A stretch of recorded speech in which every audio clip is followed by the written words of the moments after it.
Hello, जय हिंद, नमस्कार दोस्तों। आप सभी का स्वागत है आपके अपने YouTube channel online GK free classes में।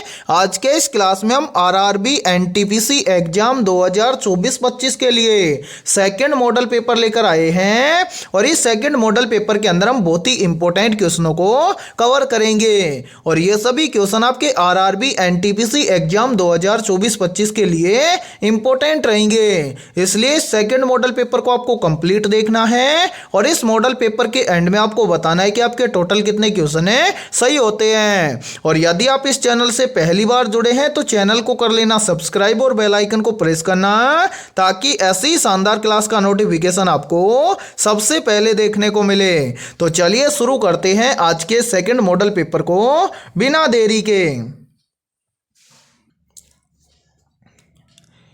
पहला प्रश्न है आप सभी के सामने, नीचे दी गई श्रृंखला श्रेणी में प्रश्न चिन्ह के स्थान पर आने वाली संबंधित संख्या को ज्ञात करें। यानी कि पहला प्रश्न आप सभी के सामने सीरीज से संबंधित प्रश्न दिया गया है और आपसे पूछा गया है कि इस सीरीज में इन प्रश्न चिन्हों के स्थान पर कौन सी संख्या आएगी। तो इस टाइप के प्रश्न को आप एग्जाम में फटाफट से कैसे सोल्व करेंगे तो वो देखिए जब भी इस टाइप का प्रश्न आपको एग्जाम में दिया जाए तो आपको क्या करना है, सबसे पहले तो आपको यह देखना है कि सीरीज में आपको क्या क्या दिया गया है। तो यहां पर देखिए सीरीज में दिया गया है सबसे पहले 23 है, 23 के बाद में 2, 2 के बाद में 18, 18 के बाद में 4, 4 के बाद में 13, 13 के बाद में 8, 8 के बाद में फिर से 8, फिर 8 के बाद में 16 और 16 के बाद में आपसे पूछा गया है कि इन प्रश्न चिन्हों के स्थान पर कौन सी संख्या आएगी।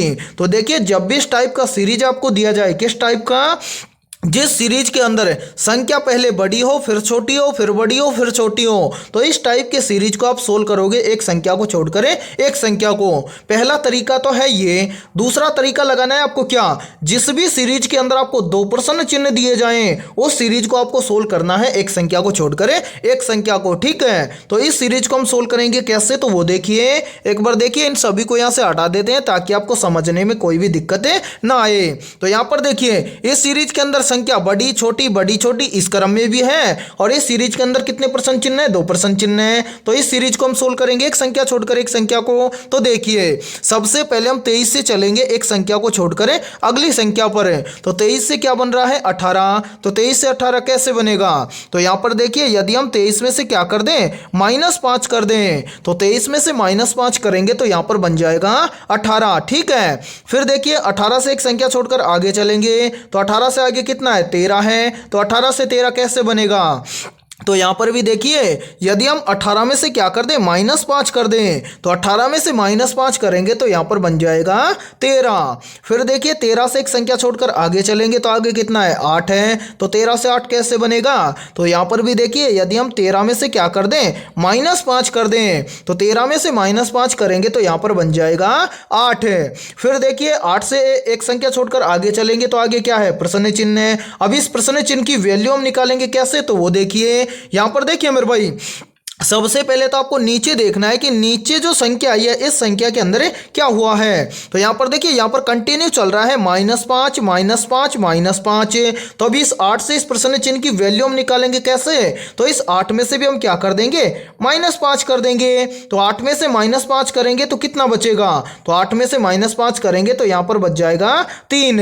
यानी कि पहले प्रश्न चिन्ह के स्थान पर संख्या भरी जाएगी 3। अब क्या करेंगे, जो सीरीज छूट रहा है इस सीरीज को सोल्व करेंगे। तो यहां पर देखिए सेम इसी प्रकार से एक संख्या छोड़कर आपको चलना है। तो यहां पर देखिए मेरे भाई पहले संख्या है 2, 2 से एक संख्या छोड़कर अगली संख्या पर चलेंगे तो आगे कितना है 4, तो 2 से 4 कैसे बनेगा। तो यहां पर देखिए यदि हम 2 का क्या कर दें दोगुना कर दें, तो 2 का दोगुना होता है 4। फिर देखिए 4 से एक संख्या छोड़कर आगे चलेंगे तो आगे क्या है 8 है, तो 4 से 8 कैसे बनेगा। तो यहां पर भी देखिए यदि हम 4 का क्या कर दें दोगुना कर दें, तो 4 का दोगुना होता है 8। ठीक है, फिर इसी प्रकार से आगे चलेंगे तो 8 से एक संख्या छोड़कर आगे चलेंगे तो आगे कितना है 16 है। तो 8 से 16 कैसे बनेगा, तो यहाँ पर भी देखिए यदि हम 8 का क्या कर दें 2 गुना कर दें तो 8 का 2 गुना होता है 16। अब इसी प्रकार से इस 16 से एक संख्या छोड़कर आगे चलेंगे तो आगे क्या है प्रश्न चिन्ह है। तो इस प्रश्न चिन्ह की हम वैल्यू कैसे निकालेंगे, तो वो देखिए इस प्रश्न चिन्ह की वैल्यू निकालने से पहले आपको क्या करना है, नीचे जो संख्या है इस संख्या को देखना है कि यहाँ पर हुआ क्या है। तो यहाँ पर देखिए यहाँ पर एक संख्या से यानी कि 2 से 4 हुआ कैसे 2 गुना करके, ठीक है 4 से 8 हुआ कैसे 2 गुना करके, 8 से 16 हुआ कैसे 2 गुना करके। तो अब 16 से अगली संख्या निकालेंगे कैसे, तो सभी में 2 गुना हुआ है तो यहां पर भी हम क्या कर देंगे 2 गुना कर देंगे। तो 16 का 2 गुना कितना होता है, तो 16 का 2 गुना होता है 32। यानी कि इस दूसरे प्रश्न चिन्ह के स्थान पर संख्या भरी जाएगी 32। अब हमें देखना है कि 3 और 32 किसी ऑप्शन में है, तो हाँ सर 3 और 32 हमें दिए गए हैं किस ऑप्शन में, तो ये हमें दिए गए हैं ऑप्शन बी के अंदर है। तो पहले प्रश्न के अंदर ऑप्शन बी हो जाएगा सभी का करेक्ट आंसर। तो उम्मीद करता हूं कि पहला प्रश्न आपको अच्छे से क्लियर हो गया होगा, और जब भी इस टाइप का प्रश्न आपको एग्जाम में दिया जाएगा तो फटाफट से सोल्व कर लेंगे, ठीक है। तो चलिए फिर अगला प्रश्न देखते हैं।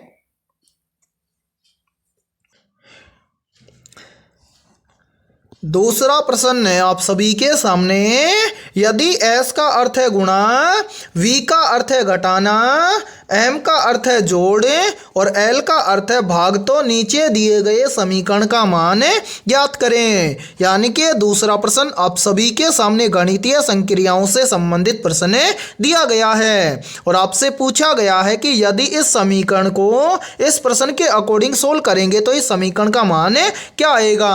तो इस टाइप के प्रश्न को आप एग्जाम में फटाफट से कैसे सोल्व करेंगे, तो वो देखिए आपको करना क्या है, सबसे पहले तो इस समीकरण के अंदर जितने भी अल्फाबेट लेटर दिए गए हैं उन अल्फाबेट लेटर का अर्थ क्या है उस अर्थ को इस समीकरण के अंदर रखना है, और जो नया समीकरण बनेगा उस समीकरण को सोल्व करके उसका मान हमें ज्ञात करना है। कैसे ज्ञात करेंगे, तो वो देखिए यहां पर देखिए इस प्रश्न के अंदर बोला गया है कि S का अर्थ है गुणा, तो S के स्थान पर हम क्या करेंगे गुणा करेंगे। फिर देखिए आगे बोला गया है कि V का अर्थ है घटाना, तो V के स्थान पर हम क्या कर देंगे माइनस कर देंगे। फिर देखिए आगे बोला गया है कि M का अर्थ है जोड़, तो M के स्थान पर हम क्या कर देंगे प्लस कर देंगे। फिर देखिए आगे बोला गया है कि L का अर्थ है भाग, तो L के स्थान पर हम क्या कर देंगे भाग कर देंगे। अब नया समीकरण बनाएंगे कैसे, तो वो देखिए यहाँ पर देखिए मेरे भाई सबसे पहले है 7, ठीक है, फिर क्या है V का अर्थ है माइनस, फिर कितना है 13, फिर क्या है M का अर्थ है प्लस, तो यहां पर कर देंगे प्लस। उसके बाद में क्या है, तो यहाँ पर देखिए M के बाद में है 35, तो यहाँ पर हम रख देंगे 35। फिर है L का अर्थ है भाग, फिर क्या है 7, तो यहाँ पर हम रख देंगे 7 है। फिर है S का अर्थ है गुणा, फिर क्या है 6, तो यहाँ पर लिख देंगे 6। ये बन गया नया समीकरण। अब इस समीकरण को हम क्या करेंगे बोर्डमास के नियम के अकॉर्डिंग सोल्व करेंगे। कैसे, तो देखिए यहाँ पर देखिए मेरे भाई बोर्डमास का नियम ये बोलता है कि सबसे पहले समीकरण के अंदर सोल्व होता है ब्रैकेट, तो यहाँ पर देखिए इस समीकरण के अंदर ब्रैकेट तो है नहीं, तो ब्रैकेट के बाद में क्या सोल्व होता है भाग सोल्व होता है। तो यहाँ पर हम सोल्व करेंगे सबसे पहले भाग को। तो यहाँ पर देखिए करना क्या है, सबसे पहले भाग देना है 7 का 35 के अंदर है, तो ये चला जाएगा 7 पंजे 35, तो यहाँ पर आ जाएगा 5। यहाँ पर क्या बचेगा, यहाँ पर बच रहा है 7, फिर है माइनस, फिर है 13 और फिर है प्लस, इधर बच रहा है गुणा के अंदर है 6, ठीक है। भाग करने के बाद में क्या करना है गुणा करना है। तो यहां पर देखिए मेरे भाई सबसे पहले है 7, उसके बाद में क्या है माइनस है, फिर है 13, फिर है प्लस। अब क्या करेंगे 5 और 6 का आपस में गुणा करेंगे, तो 6 पंजे कितना हो जाएगा, तो 6 पंजे हो जाएगा 30, तो यहाँ पर हम लिख देंगे 30।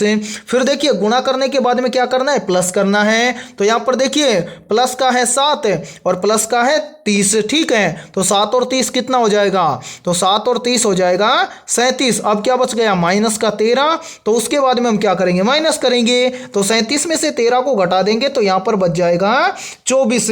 यानी कि इस प्रश्न के अकॉर्डिंग यदि हम इस समीकरण को सोल्व करेंगे तो इस समीकरण का मान आएगा 24। अब हमें देखना है कि 24 किसी ऑप्शन में है, तो आंसर 24 हमें दिया गया है ऑप्शन डी के अंदर है। तो दूसरे प्रश्न के अंदर ऑप्शन डी हो जाएगा सभी का करेक्ट आंसर। तो उम्मीद करता हूं कि दूसरा प्रश्न आपको अच्छे से क्लियर हो गया होगा, और जब भी इस टाइप का प्रश्न आपको एग्जाम में दिया जाएगा तो फटाफट से सोल्व कर लेंगे, ठीक है। और यहाँ पर देखिए आप सभी के लिए बहुत ही इंपॉर्टेंट सूचना है। यदि आप पहली बार में रेलवे एनटीपीसी एग्जाम 2024-25 को क्रैक करना चाहते हैं तो हमने आपके रेलवे एनटीपीसी एग्जाम 2024-25 के लिए जीके, जीएस, साइंस और इन सभी के अलावा बेसिक कंप्यूटर और करंट अफेयर्स के 21,000 प्लस मोस्ट इंपॉर्टेंट क्वेश्चनों का पीडीएफ तैयार किया है। यदि आप ये पीडीएफ लेना चाहते हैं तो आप हमारे इस व्हाट्सएप नंबर पर कॉन्टैक्ट करके ले सकते हैं। और इस पीडीएफ की प्राइस हमने रखी है मात्र और मात्र 51 रुपए, यानी कि 51 रुपए की फीस के अंदर आपको 21,000 प्लस क्वेश्चनों का पीडीएफ दिया जा रहा है। और ये 21,000 क्वेश्चनों का पीडीएफ आपके रेलवे एनटीपीसी एग्जाम के लिए रामबाण साबित होने वाला है। तो जिन भी अभ्यर्थियों को ये पीडीएफ लेना है वो हमारे इस व्हाट्सएप नंबर पर कॉन्टैक्ट करके ले सकते हैं। और इन 21,000 क्वेश्चनों के अलावा मैथमेटिक्स और रीजनिंग के 1500 प्लस क्वेश्चनों का पीडीएफ आपको बिल्कुल फ्री के अंदर दिया जाएगा। तो जो भी अभ्यर्थी लेना चाहता है वो इस व्हाट्सएप नंबर पर कांटेक्ट करके ले सकता है और अपनी तैयारी को मजबूत बना सकता है। ठीक है, तो चलिए फिर अगला प्रश्न देखते हैं।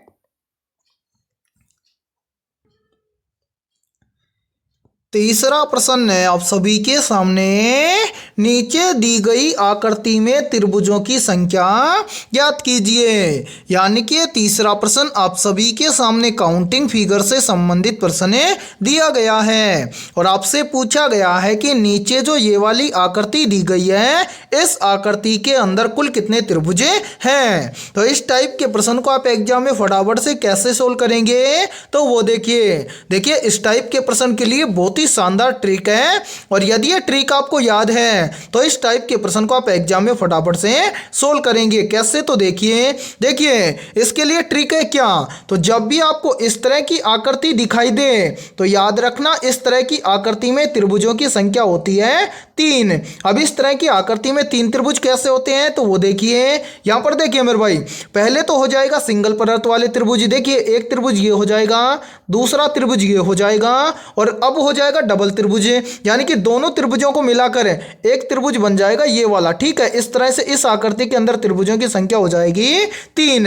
अब आपको ट्रिक क्या लगानी है, तो अब आपको ट्रिक लगानी है क्या, अब आपको देखना है कि इस बड़ी वाली आकृति में इस तरह की आकृति कितनी है। तो यहां पर देखिए इस बड़ी वाली आकृति में देखिए एक आकृति तो ये दिख रही है, बोलो दिख रही है उस तरह की, तो हाँ सर बिल्कुल एक आकृति हमें ये दिख रही है, एक आकृति ये हो जाएगी। फिर देखिए इसी तरह की एक आकृति हमें यहाँ पर दिख रही है, बोलो दिख रही है, तो हाँ सर बिल्कुल दिख रही है। तो दूसरी आकृति हो जाएगी ये। उसी प्रकार से देखिए एक आकृति हमें ये वाली दिख रही है, तो हाँ सर बिल्कुल दिख रही है। तो यहाँ पर ये हो जाएगी तीसरी आकृति। टोटल कितनी आकृति हैं, 3 हैं, तो यहाँ पर हम लिख देंगे त्रिभुज। एक आकृति में कितने त्रिभुज होते हैं, 3, तो यहाँ पर 3 का गुणा कर देंगे 3 के साथ में, तो 3 तिया कितना हो जाएगा, 9 हो जाएगा।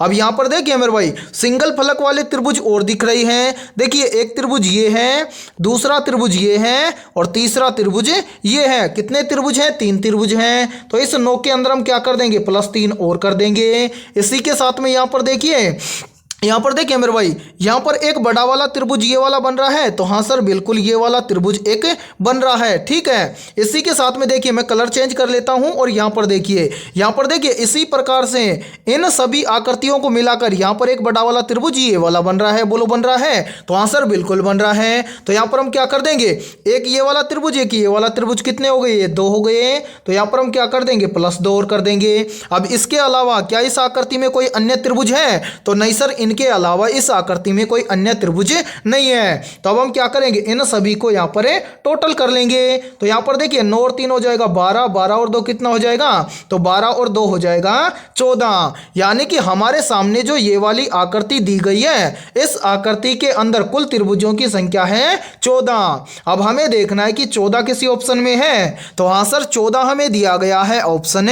बी के अंदर है। तो तीसरे प्रश्न के अंदर ऑप्शन बी हो जाएगा सभी का करेक्ट आंसर। तो उम्मीद करता हूं कि ये तीसरा प्रश्न भी आपको अच्छे से क्लियर हो गया होगा। और जब भी इस टाइप का प्रश्न आपको एग्जाम में दिया जाएगा तो आप फटाफट से सोल्व कर लेंगे। ठीक है, तो चलिए फिर अगला प्रश्न देखते हैं।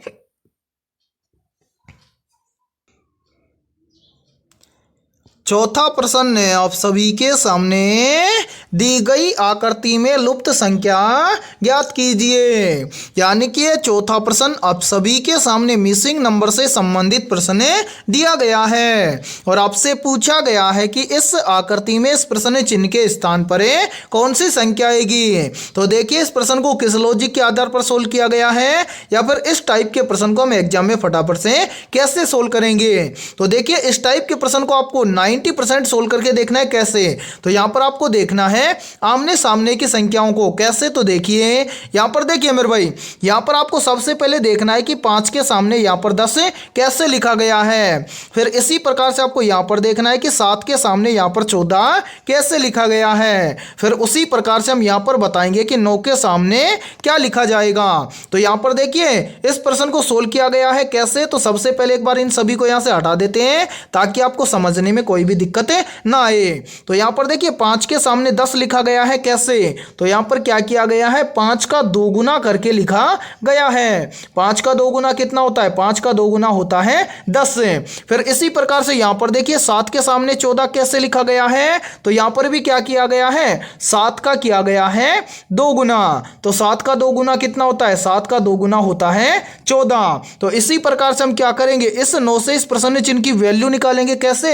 तो यहाँ पर सभी का 2 गुना किया गया है तो इस 9 का भी हम क्या कर देंगे, 2 गुना कर देंगे। तो 9 का 2 गुना कितना होता है? 9 का 2 गुना होता है 18। यानी कि इस प्रश्न चिन्ह के स्थान पर संख्या भरी जाएगी 18। अब हमें देखना है कि 18 किसी ऑप्शन में है। तो आंसर 18 हमें दिया गया है ऑप्शन ए के अंदर है। तो चौथे प्रश्न के अंदर ऑप्शन ए हो जाएगा सभी का करेक्ट आंसर। तो उम्मीद करता हूं कि चौथा प्रश्न भी आपको अच्छे से क्लियर हो गया होगा और जब भी इस टाइप का प्रश्न आपको एग्जाम में दिया जाएगा तो फटाफट से सोल्व कर लेंगे। ठीक है, तो चलिए फिर अगला प्रश्न देखते हैं।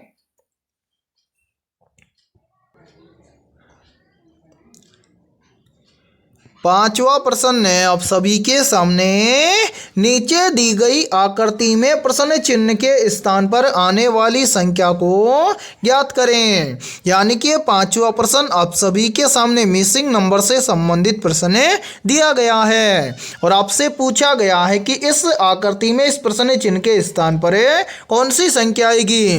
तो इस प्रश्न चिन्ह की वैल्यू हम निकालेंगे। कैसे? तो वो देखिए सबसे पहले हमें क्या करना है, जब भी इस का प्रश्न आपको एग्जाम में दिया जाए तो आपको पहली आकृति में देखना है कि पहली आकृति में इन संख्याओं को कैसे लिखा गया है। यानी कि पहली आकृति में संख्या दी गई है 9, फिर दिया गया है 81, फिर दिया गया है 729। तो आपको देखना है कि इन संख्याओं को कैसे लिखा गया है। तो यहां पर देखिए मेरे भाई, यहां पर पहली आकृति में यहां पर 81 लिखा गया है। कैसे? तो देखिए इस 9 का यहां पर क्या किया गया है, इस 9 का यहां पर स्क्वायर करके लिखा गया है 81। यानी कि 9 का स्क्वायर होता है 81। फिर यहां पर देखिए यहाँ पर 729 लिखा गया है। कैसे? तो इसी 9 का क्या किया गया है, इसी 9 का यहाँ पर किया गया है क्यूब। यानी कि 9 का क्यूब होता है 729। फिर इसी प्रकार से हम क्या करेंगे, इस दूसरी आकृति में देखेंगे कि दूसरी आकृति में इन सभी संख्याओं को इसी प्रकार से लिखा गया है। क्या तो करेंगे क्या, यहाँ पर देखिए सबसे पहले यहाँ पर है 8, यहाँ पर है 64 और यहाँ पर है 512। तो यहाँ पर देखेंगे कि यहाँ पर 64 कैसे लिखा गया है। तो यहां पर देखिए 64 लिखा गया है। कैसे? तो इस 8 का यहां पर क्या किया गया है, स्क्वायर किया गया है। 8 का स्क्वायर कितना होता है, 64 होता है और यहां पर लिखा गया है 64। फिर इसी प्रकार से यहां पर देखिए यहां पर लिखा गया है कितना, 512। तो यहां पर 512 कैसे लिखा गया है, तो यहां पर देखिए इसी 8 का क्या किया गया है, क्यूब करके यहां पर लिखा गया है 512। ठीक है, अब क्या करेंगे, सेम इसी प्रकार से इस तीसरी आकृति में दी गई संख्याओं को हम देखते हैं कि इसी प्रकार से लिखी गई है क्या।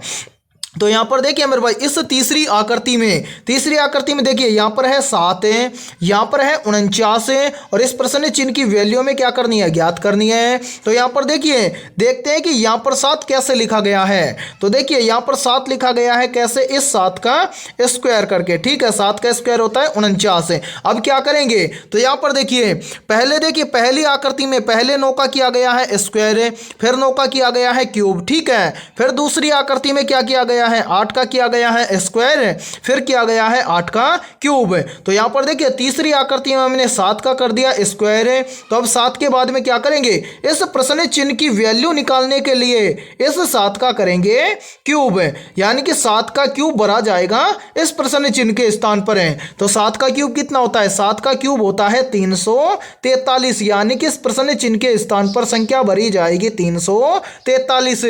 अब हमें देखना है कि 343 किसी ऑप्शन में है, तो आंसर 343 हमें दिया गया है ऑप्शन सी के अंदर है। तो पांचवें प्रश्न के अंदर ऑप्शन सी हो जाएगा सभी का करेक्ट आंसर। तो उम्मीद करता हूं कि पांचवा प्रश्न भी आपको अच्छे से क्लियर हो गया होगा, और जब भी इस टाइप का प्रश्न आपको एग्जाम में दिया जाएगा तो फटाफट से सोल्व कर लेंगे, ठीक है। तो चलिए फिर अगला प्रश्न देखते हैं।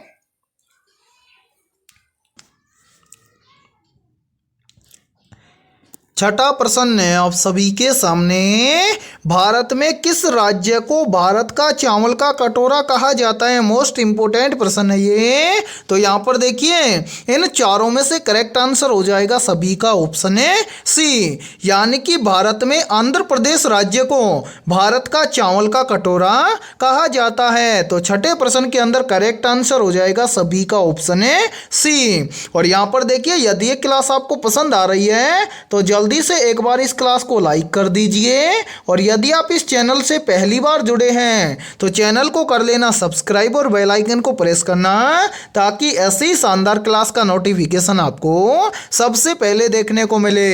तो चलिए अगला प्रश्न देखते हैं।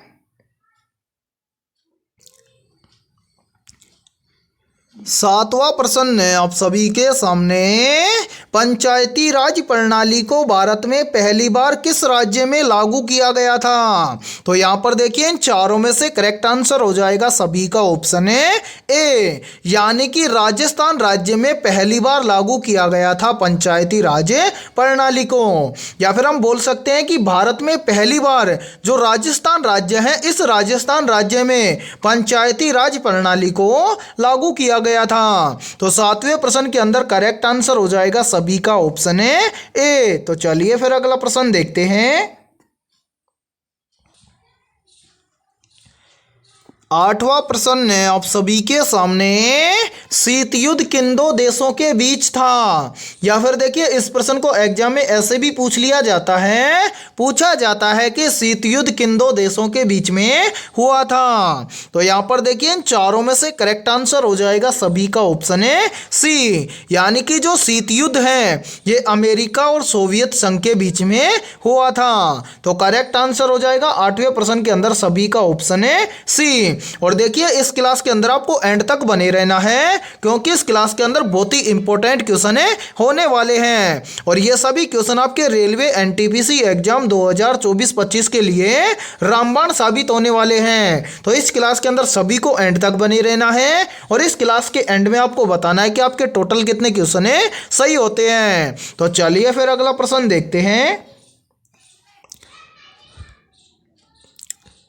नौवां प्रश्न है आप सभी के सामने, मानव शरीर में रक्त का पीएच मान सामान्यतः कितना होता है। तो यहाँ पर देखिए इन चारों में से करेक्ट आंसर हो जाएगा सभी का ऑप्शन है ए, यानी कि मानव शरीर में रक्त का पीएच मान सामान्यतः होता है 7.4। तो नौवें प्रश्न के अंदर करेक्ट आंसर हो जाएगा सभी का ऑप्शन है ए। तो चलिए फिर अगला प्रश्न देखते हैं।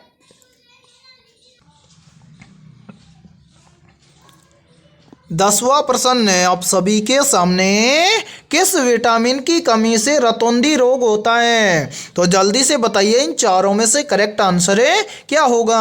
आपसे पूछा गया है कि किस विटामिन की कमी से रतौंधी रोग होता है। तो यहाँ पर देखिए इन चारों में से करेक्ट आंसर हो जाएगा सभी का ऑप्शन है ए, यानी कि विटामिन ए की कमी से रतौंधी नामक रोग होता है। तो 10वें प्रश्न के अंदर करेक्ट आंसर हो जाएगा सभी का ऑप्शन ए। तो चलिए फिर अगला प्रश्न देखते हैं।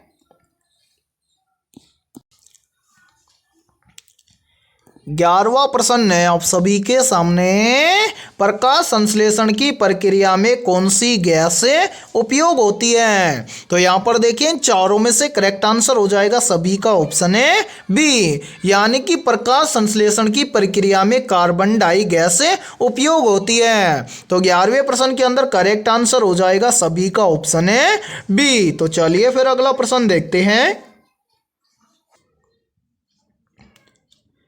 12वां प्रश्न है आप सभी के सामने, भारतीय संसद में धन विधेयक को कौन प्रमाणित करता है? ऑप्शन ए है राष्ट्रपति, ऑप्शन बी है प्रधानमंत्री, ऑप्शन सी है लोकसभा अध्यक्ष और ऑप्शन डी है राज्यसभा अध्यक्ष।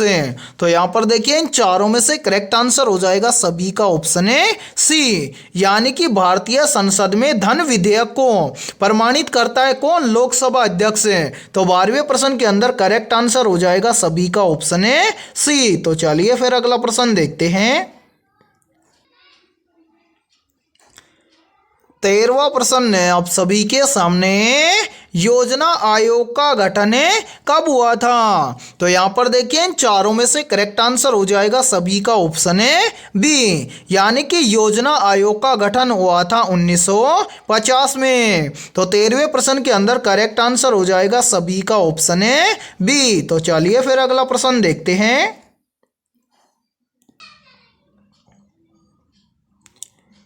14वां प्रश्न है आप सभी के सामने, नालंदा विश्वविद्यालय का निर्माण किस शासक ने करवाया था? ऑप्शन ए है समुद्रगुप्त ने, ऑप्शन बी है कुमारगुप्त ने, ऑप्शन सी है अशोक ने और ऑप्शन डी है चंद्रगुप्त मौर्य ने। तो जल्दी से बताइए इन चारों में से करेक्ट आंसर क्या होगा? आपसे पूछा गया है कि नालंदा विश्वविद्यालय का निर्माण किस शासक ने करवाया था। तो यहाँ पर देखिए इन चारों में से करेक्ट आंसर हो जाएगा सभी का ऑप्शन है बी, यानी कि नालंदा विश्वविद्यालय का निर्माण करवाया था कुमारगुप्त ने। तो 14वें प्रश्न के अंदर करेक्ट आंसर हो जाएगा सभी का ऑप्शन है बी। तो चलिए फिर अगला प्रश्न देखते हैं। 15वां प्रश्न है आप सभी के सामने, ऑपरेटिंग सिस्टम का मुख्य कार्य क्या है? या फिर देखिए इस प्रश्न को एग्जाम में ऐसे भी पूछ लिया जाता है कि ऑपरेटिंग सिस्टम का मुख्य कार्य क्या होता है। तो यहाँ पर देखिए इन चारों में से करेक्ट आंसर हो जाएगा सभी का ऑप्शन है बी, यानी कि ऑपरेटिंग सिस्टम का मुख्य कार्य होता है हार्डवेयर और सॉफ्टवेयर का प्रबंधन करना। तो 15वें प्रश्न के अंदर करेक्ट आंसर हो जाएगा सभी का ऑप्शन है बी। तो चलिए फिर अगला प्रश्न देखते हैं। 16वां प्रश्न है आप सभी के सामने, LAN का पूर्ण रूप क्या है? या फिर देखिए इस प्रश्न को एग्जाम में ऐसे भी पूछ लिया जाता है कि LAN का पूरा नाम क्या होता है। तो याद रखना इन चारों में से करेक्ट आंसर हो जाएगा सभी का ऑप्शन है बी, यानी कि LAN का पूरा नाम होता है लोकल एरिया नेटवर्क। तो 16वें प्रश्न के अंदर करेक्ट आंसर हो जाएगा सभी का ऑप्शन है बी। तो चलिए फिर अगला प्रश्न देखते हैं।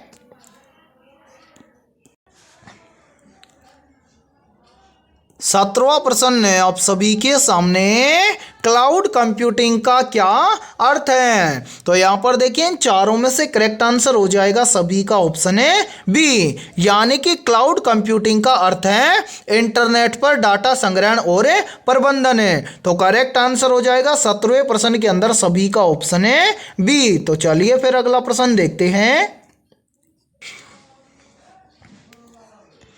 18वां प्रश्न है आप सभी के सामने, 2023 में नारी पुरस्कार से किसे सम्मानित किया गया था? मोस्ट इंपोर्टेंट प्रश्न है ये। तो यहाँ पर देखें चारों में से करेक्ट आंसर हो जाएगा सभी का ऑप्शन है ए, यानी कि 2023 में नारी शक्ति पुरस्कार से सम्मानित किया गया था सुधा मूर्ति को। तो करेक्ट आंसर हो जाएगा 18वें प्रश्न के अंदर सभी का ऑप्शन है ए। तो चलिए फिर अगला प्रश्न देखते हैं।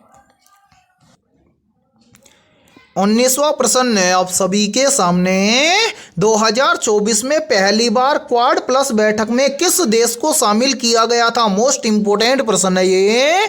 तो यहाँ पर देखिए इन चारों में से करेक्ट आंसर हो जाएगा सभी का ऑप्शन है ए, यानी कि 2024 में पहली बार क्वाड प्लस बैठक में दक्षिण कोरिया देश को शामिल किया गया था। तो 19वें प्रश्न के अंदर करेक्ट आंसर हो जाएगा सभी का ऑप्शन है ए। तो चलिए फिर अगला प्रश्न देखते हैं। 20वां प्रश्न है आप सभी के सामने 2024 ओलंपिक खेल कहां आयोजित किए गए थे। तो यहां पर देखिए इन चारों में से करेक्ट आंसर हो जाएगा सभी का ऑप्शन है बी, यानी कि 2024 के ओलंपिक खेल पेरिस के अंदर आयोजित किए गए थे। तो 20वें प्रश्न के अंदर करेक्ट आंसर हो जाएगा सभी का ऑप्शन है बी। तो चलिए फिर अगला प्रश्न देखते हैं।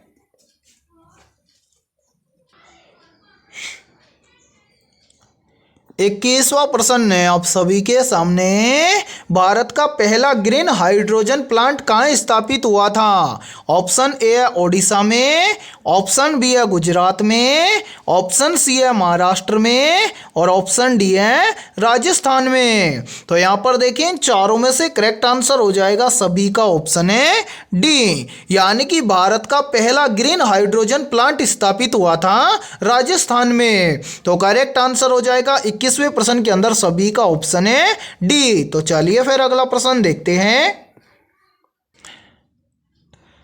22वां प्रश्न है आप सभी के सामने जीएसटी को भारत में कब लागू किया गया था। मोस्ट इंपोर्टेंट प्रश्न है ये। तो यहां पर देखिए इन चारों में से करेक्ट आंसर हो जाएगा सभी का ऑप्शन है ए, यानी कि भारत में जीएसटी को लागू किया गया था 1 जुलाई 2017 को। तो करेक्ट आंसर हो जाएगा 22वें प्रश्न के अंदर सभी का ऑप्शन है ए। तो चलिए फिर अगला प्रश्न देखते हैं।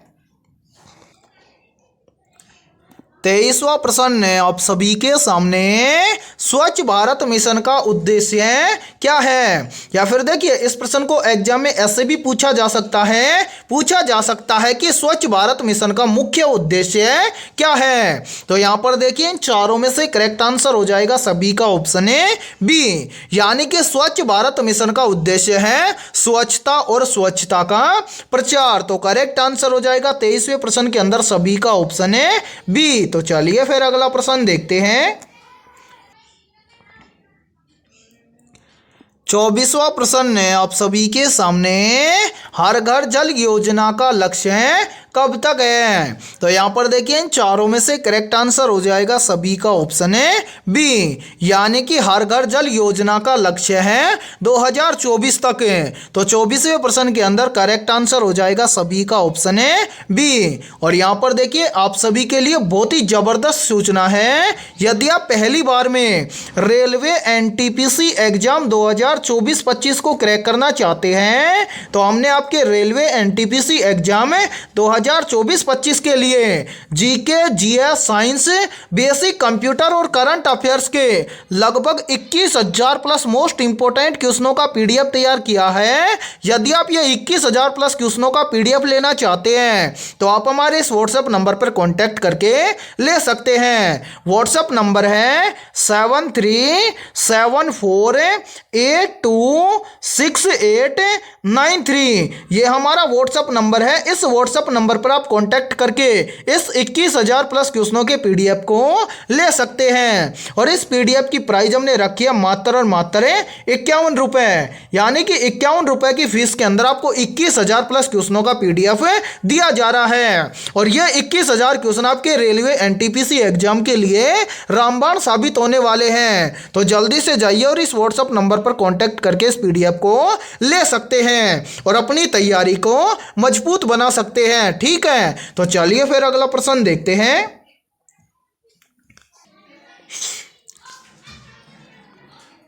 25वां प्रश्न है आप सभी के सामने, भारत का पहला डिजिटल भुगतान प्लेटफॉर्म कौन सा है? तो यहाँ पर देखिए इन चारों में से करेक्ट आंसर हो जाएगा सभी का ऑप्शन है डी, यानी कि भारत का पहला डिजिटल भुगतान प्लेटफॉर्म है भीम यूपीआई।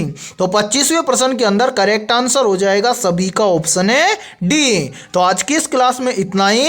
यदि ये क्लास आपको पसंद आई है तो जल्दी से एक बार इस क्लास को लाइक कर देना, और यदि आप इस चैनल से पहली बार जुड़े हैं तो चैनल को कर लेना सब्सक्राइब और बेल आइकन को प्रेस करना, ताकि ऐसी शानदार क्लास का नोटिफिकेशन आपको सबसे पहले देखने को मिले। और आज की इस क्लास के अंदर हमने 25 बहुत ही इंपॉर्टेंट क्वेश्चन करवाए हैं। तो इन 25 में से आपके कितने क्वेश्चन सही हुए हैं सभी को कमेंट सेक्शन के अंदर कमेंट करके बताना है, ठीक है। तो फिर मिलते हैं ऐसे ही बेहतरीन क्वेश्चनों के साथ सुबह 7 बजे।